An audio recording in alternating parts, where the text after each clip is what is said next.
Резолуцијата за Илинден се уште ја нема во собранието, иако од СДСМ најавија дека ќе ја испрателе до вторник во законодавниот дом, не е пристигната ниту во среда, а не се ни знае кога ќе дојде пред народните избраници. Партискиот портпарол Дарко Каевски, кој најави дека до вчера ќе била испратена во собранието, сега не знаеше кога СДСМ ќе реши да ја прати.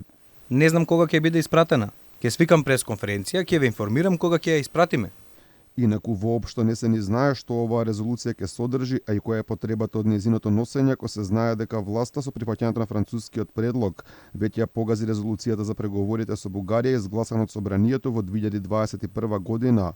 За оваа најава од СДСМ реагира и дел од историчарите. Митко Панов за Алфа вели дека ова може да отвори нови историски проблеми кои имаат фундаментално значење за македонската историја, имајќи ги во предвид бугарските условувања.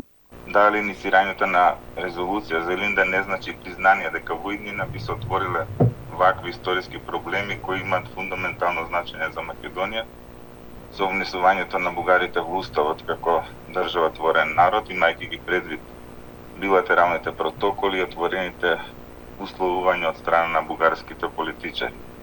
На иста линија е професорката Наташа Котлар-Трајкова. Таа вели дека потегот на владеачката СДСМ е чист популизам, но и непознавање на нашата историја. Ова значи дека и тие не знаат како да се справат со формулацијата заедничка историја. Ако сакале толку многу да носат резолуција, тогаш можеле да донесат резолуција како да се поништи таа несреќна формулација заедничка историја. Во пресред на 2 август, партијата на Кирил Петков во бугарскиот парламент поднесе декларација за Илинденското востание. Пратеникот на преродбата продолжува Христо Даскалов во своето обраќање дури не ги ни спомена македонците дека биле дел од востанието пред 120 години. По ова СДСМ најавија дека ќе достават резолуција во собранието.